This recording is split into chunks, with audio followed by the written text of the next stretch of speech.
कृष्ण हरी हरी जय जय राम कृष्ण हरी हरी जय जय राम कृष्ण हरी हरी जय जय राम कृष्ण हरी जय जय राम कृष्ण हरी जय जय राम कृष्ण हरी जय जय राम कृष्ण हरी जय जय राम कृष्ण हरी जय जय राम कृष्ण हरी जय जय राम हरी जय जय राम कृष्ण हरी हरी जय जय राम कृष्ण हरी हरी जय जय राम कृष्ण हरी हरी जय जय राम कृष्ण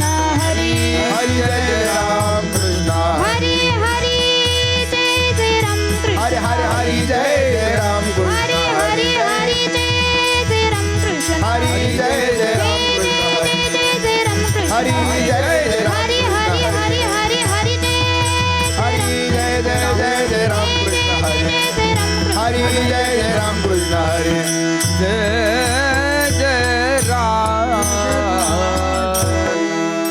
रूप पाहता लोचने रूप पाहता लोचने रूप पाहता लोचनी रूप पाहता लोचनी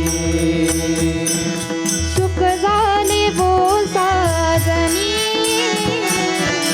सुख झाले वो साजनी साजनी विठ्ठल बरवा तो हा विठ्ठल बरवा सुख झाले वो साजनी सुख झाले वो साजनी साजनी तुहा विठ्ठल बरवा तुहा विठ्ठल बरवा जय जय राम कृष्ण हरी जय जय राम कृष्ण जय जय राम कृष्ण हरी जय जय राम कृष्ण हरी जय जय राम कृष्ण हरी जय जय राम कृष्ण हरी राम कृष्ण हरी जय जय राम जय राम कृष्ण हरी जय जय राम कृष्ण हरी जय जय राम कृष्ण हरी जय जय राम जय जय राम भाग्यवंत म्हणोतया भाग्यवंत मनोदया शरण गेले पंढरीराया शरण गेले पंढरीराया शरण गेले पंढरीराया शरण गेले पंढरीराया शरण गेले पंढरीराया शरण गेले पंढरीराया तरले तरती हा भरवसा तरले तरती हा भरवसा नामधारकाचा ठसा नामधारकाचा ठसा नामधारकाचा ठसा नामधारकाचा ठसा नामधारकाचा ठसा नामधारकाचा ठसा भक्ती मुक्तीचे हे स्थळ भक्ती मुक्ती भोळे भाविक निर्मळ भोळे भाविक निर्मळ भोळे भाविक निर्मळ भोळे भाविक निर्मळ भोळे भाविक निर्मळ भोळे भाविक निर्मळ गायिले पुराणे गाईले पुराणे तुका म्हणे वेदवाणी तुका म्हणे वेदवाणी तुका म्हणे वेदवाणी तुका म्हणे वेदवाणी तुका म्हणे वेदवाणी तरले तरती हा भरवसा तरले तरते हा भरवसा नामधारकाचा ठसा नामधारकाचा ठसा नामधारकाचा ठसा नामधारकाचा ठसा नामधारकाचा ठसा नामधारकाचा ठसा विठ्ठल विठ्ठल विठ्ठल विठ्ठल विठ्ठल विठ्ठल विठ्ठल विठ्ठल विठ्ठल विठ्ठल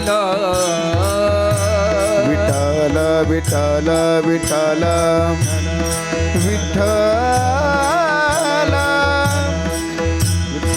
विठ्ठल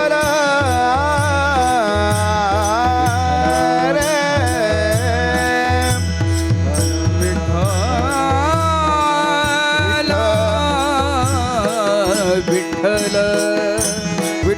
विठ्ठल विठ्ठल विठ्ठल विठ्ठल विठ्ठल विठ्ठल विठ्ठल विठ्ठल विठ्ठल विठ्ठल विठ्ठल विठ्ठल विठ्ठल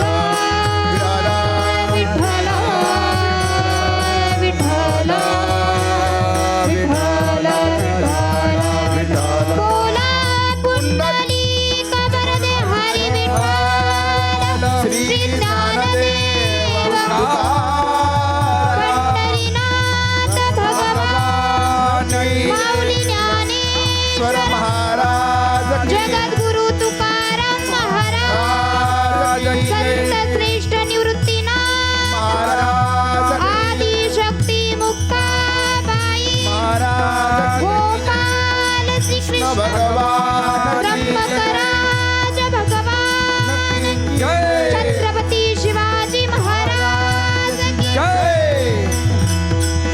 विठ्ठल विठ्ठल विठ्ठल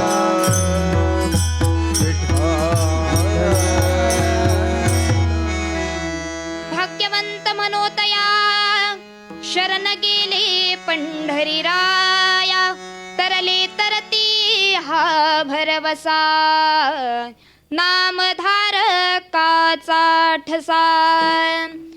जगद्गुरु तुकोबारायांचा अभंग आज आपण सेवेकरता निवडलाय आणि तुकोबाराय आजच्या अभंगामध्ये भाग्यवंताचं लक्षण या ठिकाणी प्रतिपादन करतायत. म्हटले कुणाला भाग्यवान म्हणता येईल? जो या पंढरीच्या पांडुरंगाला शरण जातो ना, तो पंढरीच्या राजाला जो शरण जातो त्याला आपण खऱ्या अर्थानं भाग्यवान या ठिकाणी म्हणता येईल. आणि म्हटले त्याला शरण गेल्यानंतर खरोखर हे संसारातले मृत्यूलोकातले जे प्राणी आहेत खरोखर या ठिकाणी ते तरतील. आणि या ठिकाणी हे भोळे भाविक जे भक्त आहेत, या भोळ्या भाविक भक्तांना या ठिकाणी हरीचं चिंतन सध्याच्या स्थितीला भक्तीचं, भोगाचं आणि मोक्षाचं साधन या ठिकाणी सांगितलं. तुकोबाराय म्हणतात हे आम्ही सांगत नाही तर हे वेदांनी सुद्धा या ठिकाणी प्रतिपादन केलंय. विठ्ठल विठ्ठल विठ्ठल विठ्ठल विठ्ठल विठ्ठल विठ्ठल विठ्ठल. आजच्या अभंगामध्ये जगद्गुरु तुकोबाराय भाग्यवंताचं लक्षण या ठिकाणी प्रतिपादन करतायत. खऱ्या अर्थानं सांगायचं जर झालं तर तुम्ही आम्ही सगळेजण जेवढे समोर माझ्या कीर्तनासाठी बसलेले आहेत खऱ्या अर्थानं आपण यांना भाग्यवान म्हणू शकतो.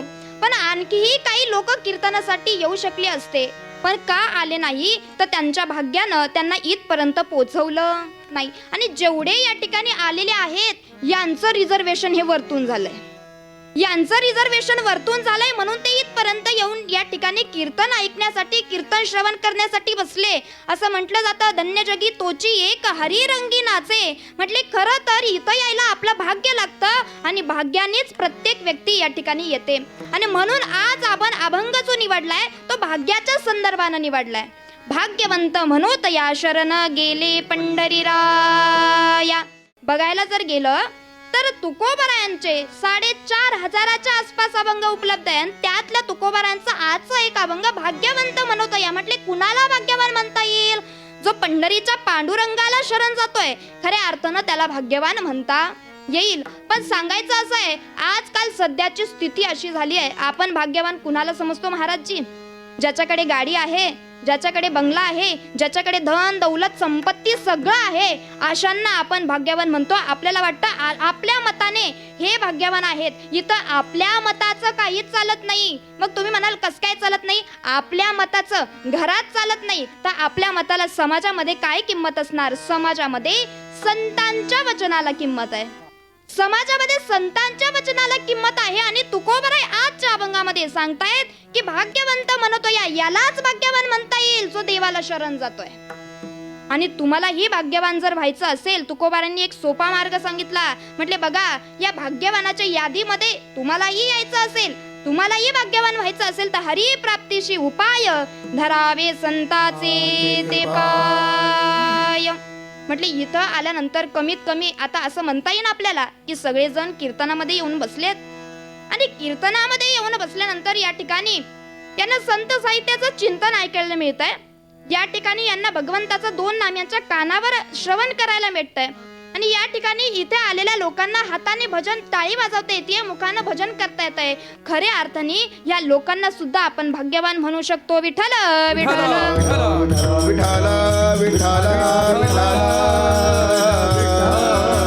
विठ्ठल. मग तुकोबाराय सांगतात म्हटले कमीत कमी आपण या ठिकाणी कीर्तनामध्ये येऊन बसले आहोत ना, आपल्याला जर भाग्यवानाच्या यादीमध्ये आपला नंबर लावायचा असेल तर इथं आल्यानंतर भजन आणि हातानं टाळी केलीच पाहिजे. तुकोबारांनी गोड वर्णन केलंय. करटाळी बोला मुखी नाम करटाळी बोला मुखी नाम करटाळी बोला मुखी नाम करटाळी बोला.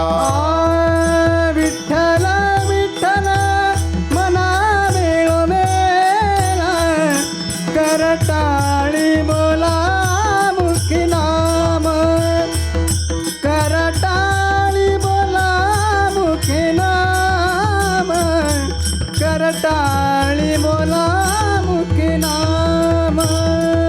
विठ्ठल विठ्ठल म्हणा वेळोवेळा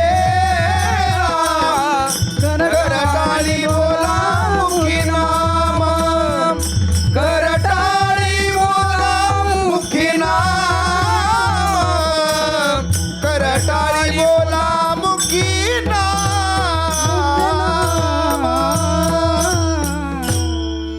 करटाळी बोला मुखी नाम लागोनिया पाया विनवितो तुम्हाला करटाळी बोला मुखी नाम. विठ्ठल विठ्ठल म्हणा वेळोवेळा हा सुख सोहळा स्वर्गी नाही. तुकोबारांनी सांगितलं म्हटले कीर्तनासाठी आलेत आणि कीर्तनासाठी आल्यानंतर खरं जर आपल्याला भाग्यवानाच्या यादीमध्ये नंबर लावायचा असेल तर या ठिकाणी कमीत कमी आपण हातानं टाळी तरी वाजवली पाहिजे, इतकं केलं पाहिजे. आता बघा आपण सगळेजण कीर्तनामध्ये आहोत.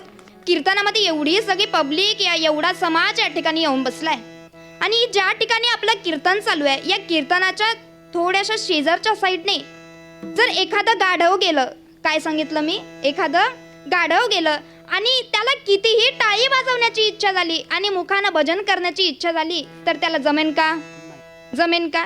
नाही जमणार. मग आपण मनुष्य लोकांमध्ये आहोत, सुंदर असा नरदेह आपल्याला प्राप्त झालाय आणि इथं येऊन आपण बसलोय. मग एखादं जनावर जर साईडने गेलं आणि त्याला कितीही वाटलं, कितीही इच्छा निर्माण झाली, तो टाळी वाजवू शकत नाही, तो भजन करू शकत नाही. मग आपल्याला तेवढं करायला भेटतं. पण बऱ्याच ठिकाणी काय होतं महाराजजी, इतके जण कीर्तनात येऊन बसतात पण असे बरेच जण असतात की ते कीर्तनात आल्यानंतर टाळी वाजवत नाही. मग त्यांना आपण टिंब टिंब म्हणू शकतो.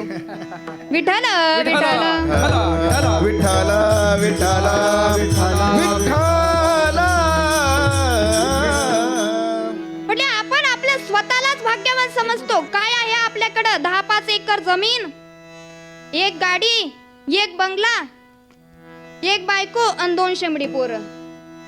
याच्या व्यतिरिक्त आपल्याकडे काहीच नाही. बरं कितीही असू द्या, शेवटची अंघोळ दारातच, कितीही मोठा बंगला असू द्या, कितीही मोठा बंगला असला तरी आपली शेवटची अंघोळ दारातच आहे. आणि काय येतं सोबत माहितीये का? एक मडकं, 2.5 बांबो, चटकभर सुतळी, अजून खिशामध्ये पैशाचा बंडल जरी असला तरी कपाळाला रुपयाच. विठ्ठल विठ्ठल विठ्ठल विठ्ठल विठ्ठल.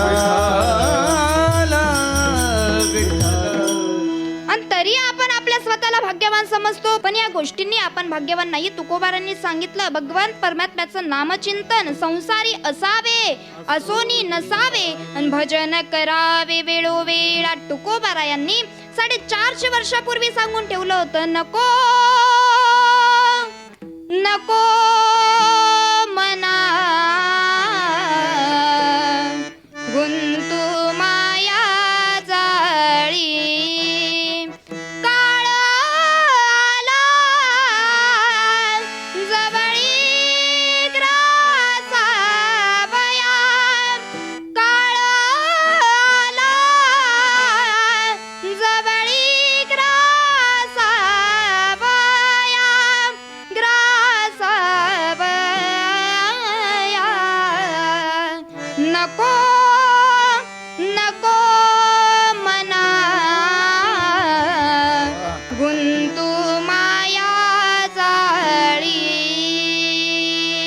मना, त्या माया जंजाळामध्ये गुंतू नको. तू ज्याला आपलं आपलं म्हणतो, हे माझं ते माझं, याच्यानी माझ्याकडे इतकं असल्यानंतर मी भाग्यवान आहे असं समजतो. हे असल्यानंतर आपल्याला भाग्यवान म्हणता येणार नाही. मग तुकोबाराय काय हो, तुकोबाराय सांगतात, जो पंढरीच्या पांडुरंगाला शरण जातोय त्याला खऱ्या अर्थानं आपण भाग्यवान म्हणू शकतो. कित्येक जण पंढरपूरच्या वारीला जातात, पण पंढरपूरच्या वारीला गेल्यानंतर 50% मन त्यांचं घरी असतं आणि 50% मन त्यांचं पंढरीच्या वारीत असतं. अशी केल्याने वारी पूर्ण होणार नाही. कसं मन असतं माहितीये का?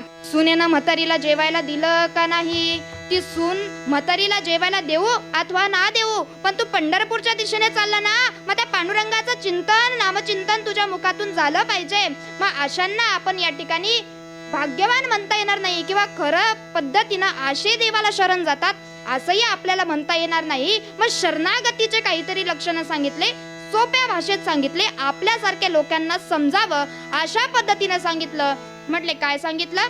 ज्याच्या गळ्यात पवित्र अशी तुळशीची माळ आहे, ज्याच्या कपाळाला गोपी चंदन टिळा आहे आणि जो शुद्ध भावाने देवाची पूजा करतो, भावे विन भक्ती, भक्ती विन मुक्ती, बळे विन शक्ती बोलू नये, जो शुद्ध भावाने देवाची भक्ती करतो, खऱ्या अर्थानं त्याला आपल्याला शरणागत किंवा भाग्यवान म्हणायला हरकत नाही असं सांगितलं जातं. म्हटले परमार्थाला आणि देवाला अनुकूल अशी जी व्यक्ती आचरण करते, खऱ्या अर्थाने तिला भाग्यवान म्हणावं. पण सध्या झालंय असं, परमार्थ करता करता परमार्थ कमी आणि जाहिरातच जास्त झाली आहे. म्हटले देवाला आणि परमार्थाला अनुकूल जी व्यक्ती आचरण करते, खऱ्या अर्थानं तिला आपण या ठिकाणी भाग्यवान असं म्हणू शकतो. पण कसं झालंय माहितीये का? गुडघे दुखायला लागले की मग कीर्तनाला येऊन बसायचं, कानाने कमी ऐकायला यायला लागलं की मग काकड्याला येऊन बसायचं. म्हणजे कसं आहे माहितीये का महाराज, जी गाडी कुठल्याच गॅरेजला चालत नाही ना, ती आपल्याकडे येते. आता गाडीतून खाली उतरलं का बऱ्याच महिला मंडळ पुरुष मंडळ म्हणतात, बापरे काय एवढ्याशा वयात कीर्तन करते, आता ह्या वयात नाही करायचं, मग काय म्हातारपणात करायचं का?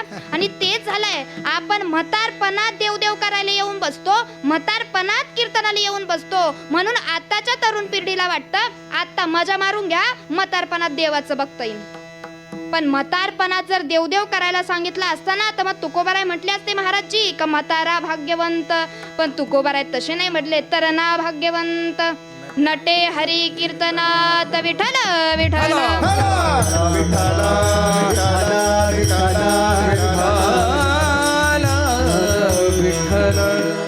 म्हणे परमार्थ जर हा म्हातारपणात करायची गोष्ट असती तर एक भक्कम पुरावा देऊन जाईल तुम्हाला. माझ्या ज्ञानोबारायांनी 16व्या वर्षी ज्ञानेश्वरी सांगितली नसती. काय? परमार्थ जर हा म्हातारपणात करायची गोष्ट असती तर माझ्या ज्ञानोबारायांनी 16व्या वर्षात ज्ञानेश्वरी सांगितली नसती. सोप्या भाषेत सांगते, कमी जगा पण चांगलं जगा. इंग्लिश मध्ये सांगायचं झालं तर शॉर्ट बट स्वीट, थोडंसं जगायचं पण चांगलं जगायचं.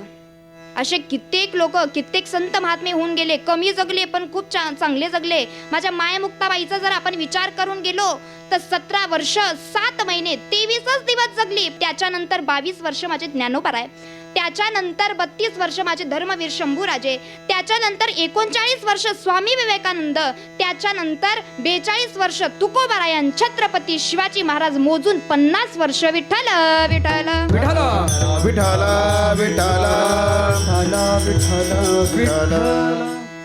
22व्या वर्षी माझ्या ज्ञानोबारायांना असं वाटलं की आता आपण कुठेतरी थांबलं पाहिजे, आता आपण समाधी घेतली पाहिजे. हे जगातील सर्वात मोठं आश्चर्य आहे की माझ्या माऊली ज्ञानोबारायांना 22व्या वर्षी वाटलं की आता आपण थांबलं पाहिजे. आणि तिथं 98 वर्षाचं म्हातारं म्हणतं, डॉक्टरकडे जातं आणि डॉक्टरला सांगतं अजून 2 इंजेक्शन मार, मला लय दिवस जगायचंय.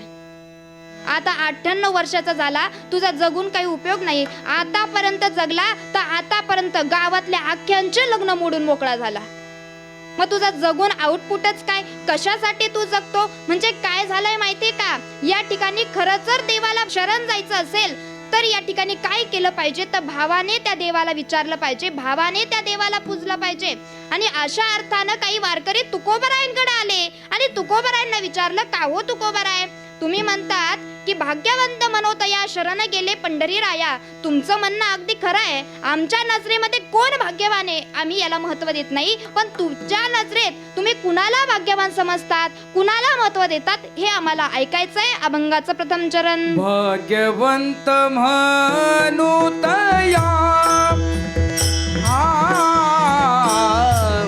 भाग्यवंत म्हणूतया भाग्यवंत मनोदया भाग्यवंत मनोदया भाग्यवंत म्हणूतया भाग्यवंत म्हणूतया भाग्यवंत मनोदया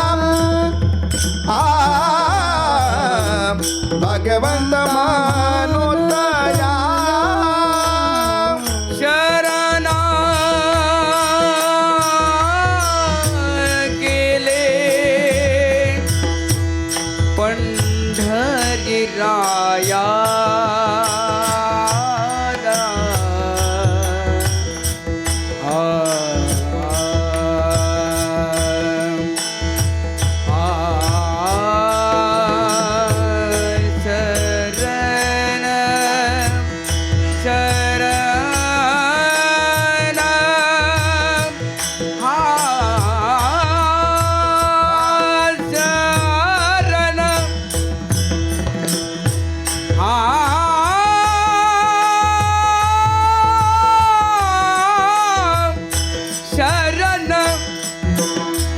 शरण गेले पंढरी राया शरण गेले पंढरी राया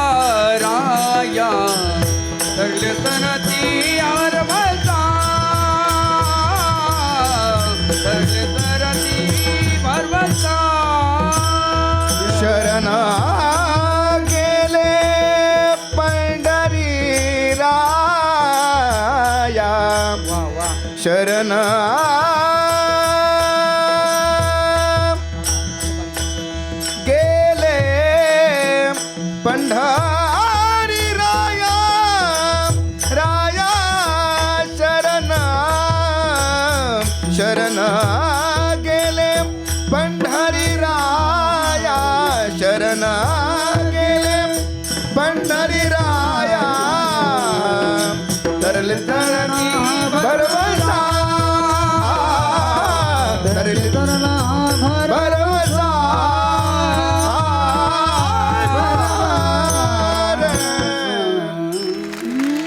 भाग्यवंत मनोतया शरण गेले पंढरी राया.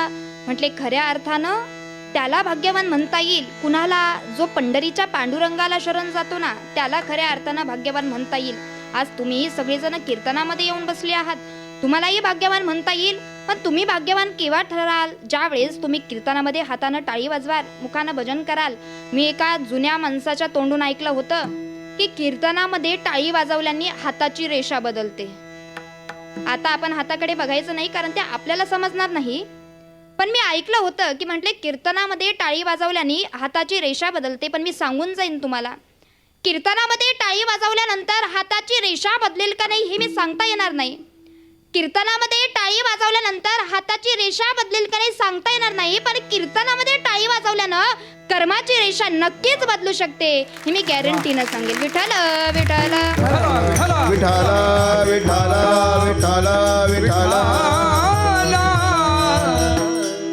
काही वारकरी तुकोबारायांना म्हणाले, तुकोबाराया भाग्यवंत मनोतया शरण गेले पंढरी राया. इथपर्यंत ठीक झालं, पण सध्याच्या स्थितीचे लोक असे आहेत, कलियुगातली माणसं अशी आहेत, ते प्रत्येक गोष्टीमध्ये आपला फायदा बघतात. तुकोबाराया पांडुरंगाला शरण गेल्यानंतर तुम्ही त्यांना भाग्यवान म्हणतायत, पण या आत्ताच्या लोकांना काय करायचं हे भाग्याशिवाय किंवा फायद्याशिवाय कशाचं काम करत नाही. म्हटले मग म्हणे आजही आपण बघायला गेलो तर देवाला कुणीही या कलियुगातला माणूस जरी पूजणारा असला तरी तो देवाकडे त्याच्या बदल्यात काही ना काही मागत असतो. म्हटले काहीतरी देवाला त्याच्या बदल्यामध्ये मागत असतो, पण एकच गोष्ट नाही मागत, तर हा कलियुगातला माणूस त्या देवाकडे मागणीची मोठी यादीच तयार करून ठेवतो. मग तुकोबाराया इथली जी परिस्थिती आहे, इथले जे समाजातील लोक आहे, ही फायद्याशिवाय काहीच करत नाही. एखादा वेडा जरी असला आणि आंधळा असला, एखाद्या आंधळ्याचं जर आपण बघितलं, त्याला रस्ता जर ओलांडायचा असेल आणि आपण जर त्याची मदत करणार असू, त्याचा रस्ता ओलांडायच्या टायमाला आपण त्याचा हात धरतो आणि रस्ता ओलांडत असताना तो त्याच्या हाताला आपल्याला धरू देत नाही, तर आपल्या हाताला तो धरतो. काय सांगितलं मी?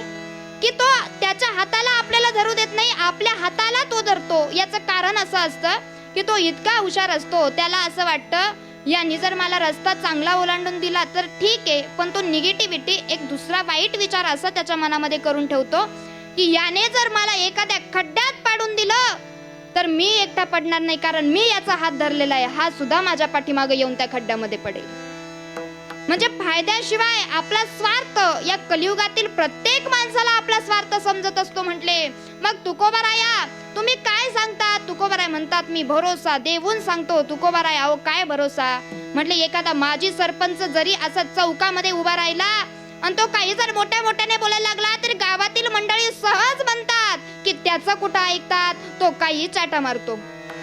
मग तुकोबाराय इतक्या सहजासहजी लोक तुमचं ऐकतील का? त्याला काहीतरी पुरावा पाहिजे ना. तुकोबाराय म्हटले पुरावा अगदी भक्कम सांगतो. काय पुरावा?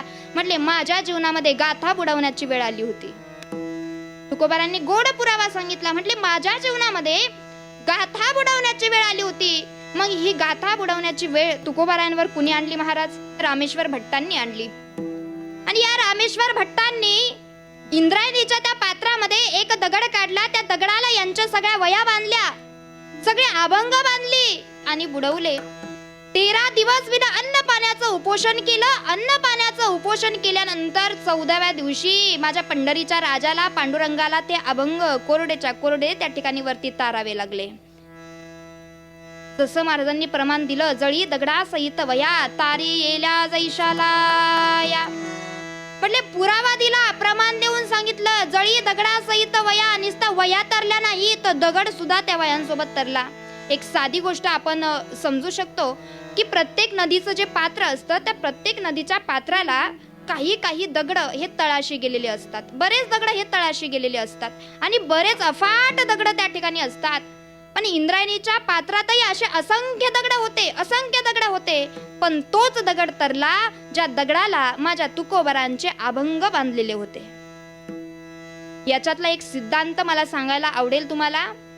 हा जो दगड आहे ना, हा या दगडाला तरावं असं जर आपल्याला वाटत असेल तर या दगडाने सुद्धा एकदा गाथेला बांधलं पाहिजे. हा दगड तरावा असं जर आपल्याला वाटत असेल तर या दगडाने सुद्धा एकदा गाथेला बांधलं पाहिजे. आपलं मन भगवत चिंतनामध्ये घालवलं पाहिजे आणि एकदा का याने त्या गाथेला, त्या भगवत चिंतनाला धरलं की त्या ठिकाणी तुकोबारांनी काय सांगितलं? अभंगाचं द्वितीय चरण. तरली तरते हा भरवसा, तरते तरली हा भरवसा, तरते तरली हा भरवसा, तरते तरली हा भरवसा. तरले तरती हा भरवसा, तरले तरती हा भरवसा, तरले तरती हा भरवसा, तरले तरती हा भरवसा. नामधारकाचा ठसा, नामधारकाचा ठसा, नामधारकाचा ठसा, नामधारकाचा ठसा. तरले तरते हा भरवसा, तरले तरते हा भरवसा, तरते तरले हा भरवसा, तरते तरले हा भरवसा. तरले तरती हा भरवसा, तरले तरती हा भरवसा तरले तरती हा भरवसा तरले तरती हा भरवसा तरती तरली हा भरवसा नामधारकाचा ठाचा नामधारकाचा ठाचा नामधारकाचा ठाचा तरले तरती हा भरवसा नामधारकाचा ठसा नामधारकाचा ठसा नामधारकाचा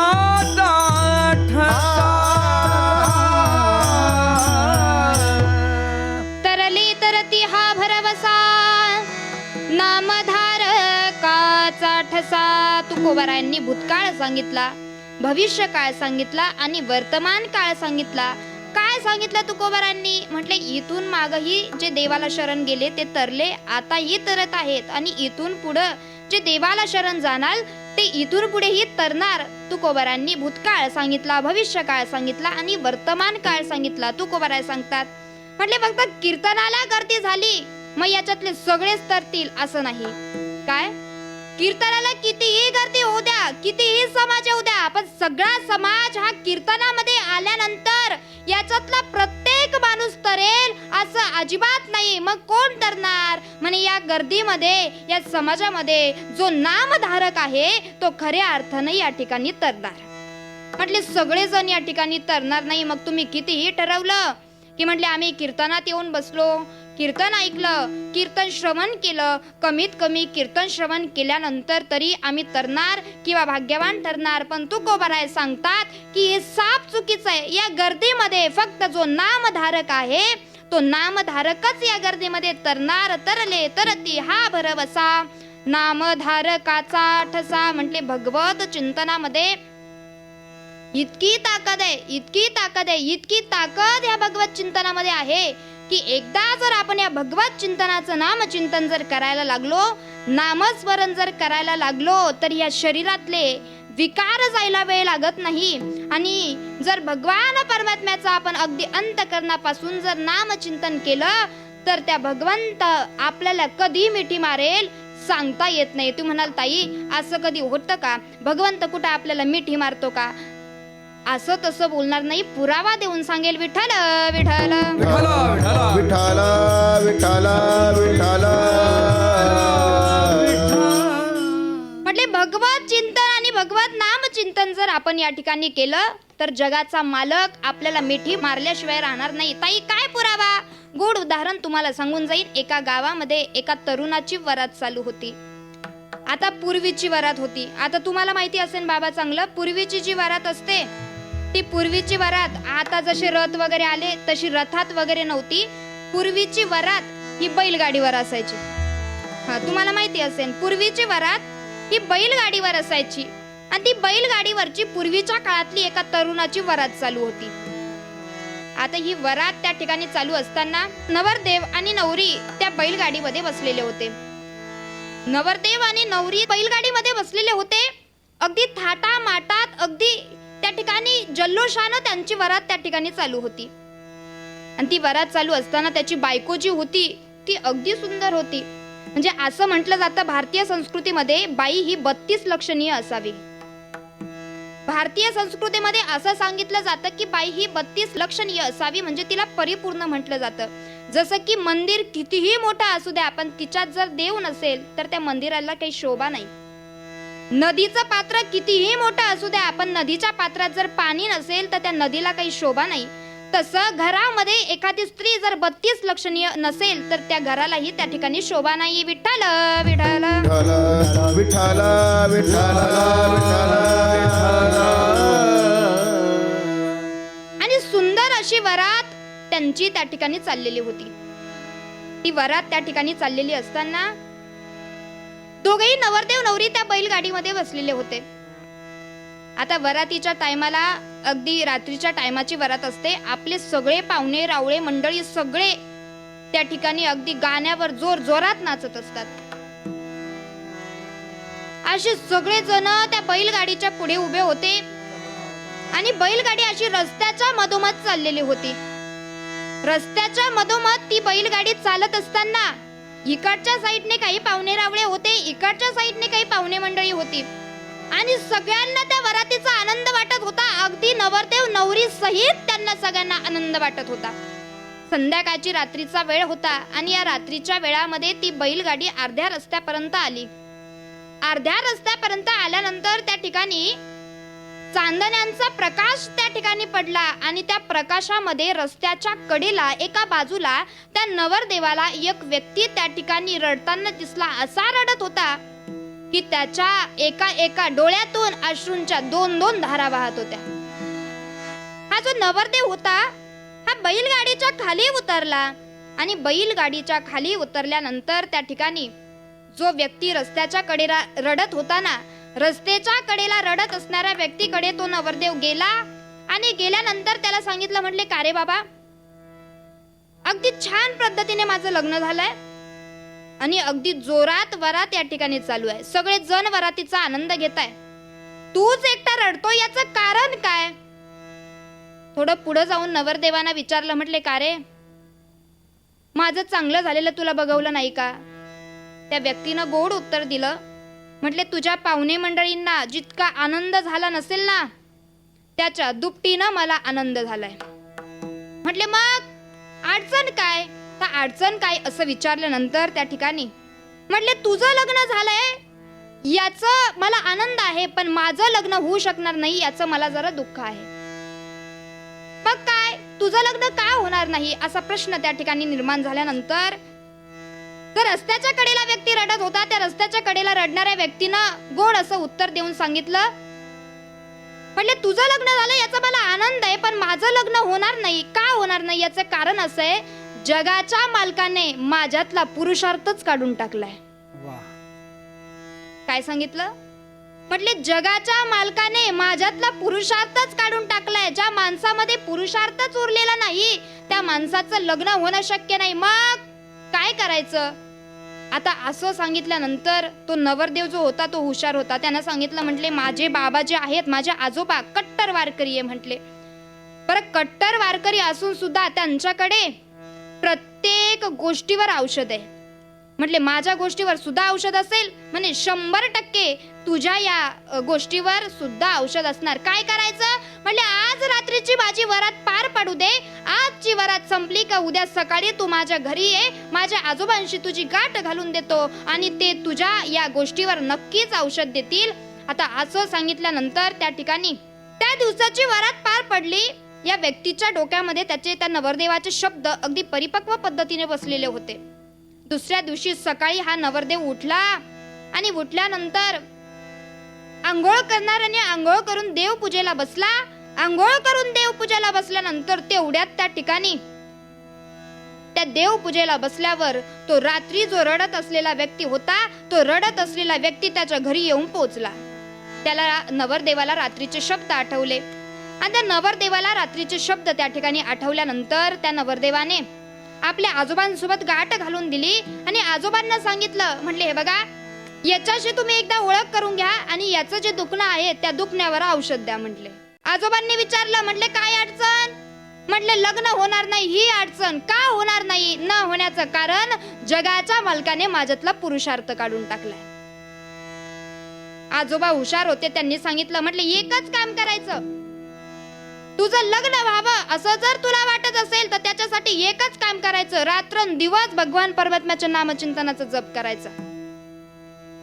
त्या व्यक्तीनं सांगितलं, ज्या जगाच्या मालकाने माझ्यातला पुरुषार्थ काढून टाकलाय, ज्या जगाच्या मालकाने माझ्यातला पुरुषार्थ काढून टाकलाय त्याचं नाव मी माझ्या मुखात सुद्धा घेणार नाही.